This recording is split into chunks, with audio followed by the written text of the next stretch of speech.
Assalamualaikum warahmatullahi wabarakatuh. Perkenalkan, nama saya Yoga Aldian Saputra, NIM 20 14 40 10 765, Prodi D3 Keperawatan, Politeknik Asia Sumatera Barat, akan menyampaikan tugas patofisiologi tentang penyakit menular, yaitu penyakit Ebola. Berdasarkan pengertiannya, Ebola adalah penyakit akibat infeksi virus mematikan yang bisa menyebabkan demam, diare, serta pendarahan di dalam tubuh penderitanya. Hanya 10% penderita Ebola yang selamat dari infeksi virus ini, tetapi penyakit ini jarang terjadi. Penyebab penyakit Ebola. Penyakit ini disebabkan oleh virus Ebola yang awalnya ditemukan pada hewan seperti monyet, simpanse, dan primata lainnya. Virus Ebola disebarkan melalui kontak langsung darah atau cairan tubuh pengidap seperti urin, tinja, air liur, serta air mani dengan hidung, mata, mulut, atau luka terbuka pada orang yang sehat. Patogenesis penyakit Ebola. Penyakit Ebola menular melalui darah, muntah, feses, dan cairan tubuh dari manusia pengidap Ebola ke manusia lain. Virus Ebola juga bisa ditemukan dalam urin dan cairan sperma. Infeksi terjadi ketika cairan-cairan tubuh tersebut menyentuh mulut, hidung, atau luka terbuka orang yang sehat. Bersentuhan melalui kasur, pakaian, atau permukaan yang terkontaminasi juga dapat menyebabkan infeksi melalui luka terbuka. Tahapan atau proses penyebaran berjangkitnya penyakit Ebola. Virus Ebola menginfeksi subjek melalui kontak dengan cairan tubuh atau sekret pasien terinfeksi dan didistribusikan melalui sirkulasi. Kontak dapat terjadi melalui lecet di kulit selama perawatan pasien, ritual penguburan, dan mungkin kontak dengan daging terinfeksi atau di permukaan mukosa. Jarum suntik dapat merupakan rute utama paparan di rumah sakit. Sekitar 1 minggu setelah infeksi, virus mulai melakukan replika pada sel-sel target utama, yaitu sel endotel, fagosit mononuklear, dan hepatosit.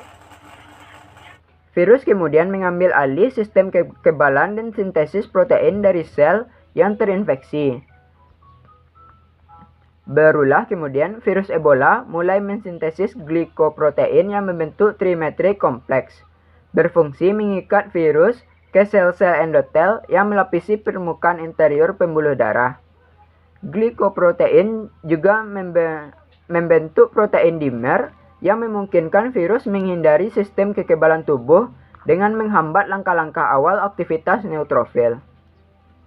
Kehadiran partikel virus dan kerusakan sel yang dihasilkan menyebabkan pelepasan sitokin yang berhubungan dengan demam dan peradangan.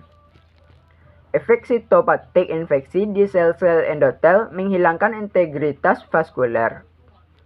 Tanpa integritas pembuluh darah, kebocoran darah serta cepat menimbulkan pendarahan internal dan eksternal sampai tahap masif dan bahkan dapat menyebabkan shock hipovolemik. Gejala penyakit Ebola. Gejala yang ditimbulkan oleh virus Ebola umumnya dirasakan oleh pengidapnya dalam 5-10 hari setelah terinfeksi. Beberapa gejalanya antara lain demam, nyeri kepala yang berat, menggigil, lemah, mual dan muntah, diare yang dapat disertai darah, mata merah, ruam pada kulit, nyeri dada, batuk, penurunan berat badan, pendarahan dari mata, telinga, hidung, dan anus. Pencegahan yang dapat kita lakukan yaitu ada beberapa langkah seperti menjaga kebersihan tangan dengan mencuci tangan menggunakan air dan sabun atau pembersih tangan berbahan dasar alkohol, hindari kontak langsung dengan orang yang mengalami demam dan diduga memiliki gejala Ebola, hindari menyentuh benda yang terkontaminasi darah atau cairan tubuh penderita Ebola, hindari kontak langsung dengan kelelawar dan hewan primata yang berpotensi menularkan virus, termasuk darah, kotoran, dan dagingnya. Hindari rumah sakit tempat pasien Ebola menjalani perawatan. Segera periksa diri ke dokter setelah kembali dari wilayah tersebut untuk mendeteksi mendeteksi kemungkinan gejala Ebola. Khusus untuk petugas medis, ada beberapa langkah pencegahan yang dapat dilakukan untuk minimal risiko penularan virus Ebola, yaitu menggunakan alat pelindung diri, termasuk pakaian pelindung atau apron, masker, sarung tangan, dan pelindung mata, ketika sedang berada di sekitar penderita Ebola. Berhati-hati ketika mengambil darah atau sampel cairan tubuh, serta memasang infus atau kateter. Selalu mencuci tangan, terutama setelah menyentuh pasien atau benda di sekitar pasien. Segera buang peralatan medis sekali pakai, misalnya alat suntik, ke tempat yang telah ditentukan, dan hindari kontak langsung dengan jasad penderita Ebola. Sekian yang dapat saya sampaikan. Apabila ada kesalahan mohon dimaafkan. Assalamualaikum warahmatullahi wabarakatuh.